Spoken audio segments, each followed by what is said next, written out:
pessoal, bem-vindos de volta e essa semana nós vamos continuar falando sobre algumas técnicas e algumas ferramentas de escrita de poemas. É muito comum nos poemas a gente utilizar palavras e expressões que não significam exatamente o que elas parecem. Fazemos comparações e metáforas para auxiliar no sentido que queremos dar.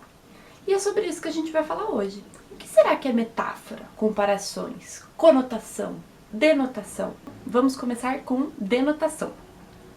Denotação é o sentido literal da palavra, tá? É o jeito que a gente fala normalmente e o jeito que a gente escreve em textos narrativos, em textos informativos, quando a palavra significa exatamente o que ela quer.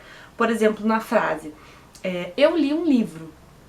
O jardineiro cortou a grama do jardim. Então a estrutura dessas frases trazem o sentido real da palavra, né? Eu li um livro. Já a conotação é o contrário, é quando a gente usa um sentido figurado para aquela palavra, ou dá novos sentidos para as palavras. Por exemplo, vocês lembram o primeiro poema que a gente trabalhou, o Tem Tudo a Ver? Vamos pegar um versinho dele de novo? Olha só. A veloz acrobacia dos peixes. A palavra acrobacia tem um sentido real, que é o movimento que os artistas, que os dançarinos fazem. Só que no poema, o autor resolveu dar um novo sentido para essa palavra, falando da movimentação dos peixes. Então isso é uma conotação. Mas existem outros tipos de figura de linguagem que a gente pode usar, como a comparação e a metáfora. Para a gente entender um pouquinho mais sobre essas duas ferramentas de escrita, eu vou ler um poema para vocês que se chama O Leão, de Vinícius de Moraes. Leão, leão, leão, rugindo como trovão, deu um pulo e era uma vez um cabritinho montês. És o rei da criação, tua goela é uma fornalha, teu salto uma labareda, tua garra uma navalha, cortando a presa na queda.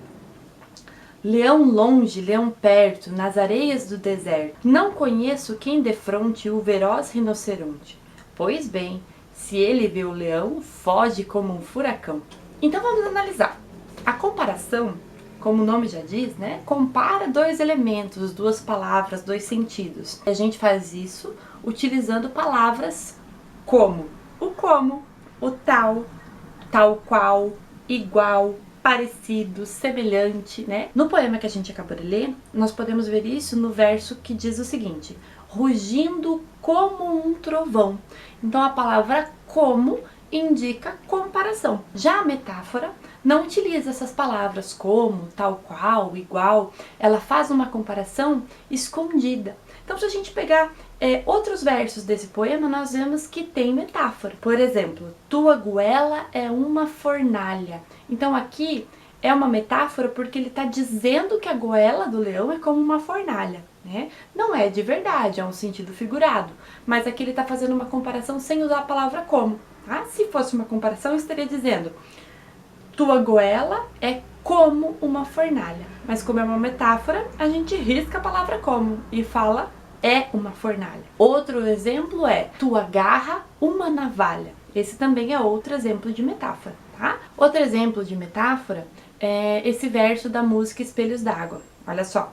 Seus olhos são espelhos d'água. Então aqui ele está fazendo uma comparação com os olhos da pessoa, só que sem usar a palavra de comparação, sem usar o como, o tal qual ou o igual. A gente pode transformar a comparação em metáfora. Por exemplo, vamos pegar o verso de novo do leão, rugindo como um trovão, né? Então como que eu posso transformar esse verso numa metáfora? Então veja, se eu colocar o leão é um trovão rugindo, eu consegui transformar uma comparação na metáfora. Eu tirei a palavra como, né, que indica a comparação, e disse que o leão é um trovão rugindo. Então isso é metáfora. Outra figura de linguagem é a personificação.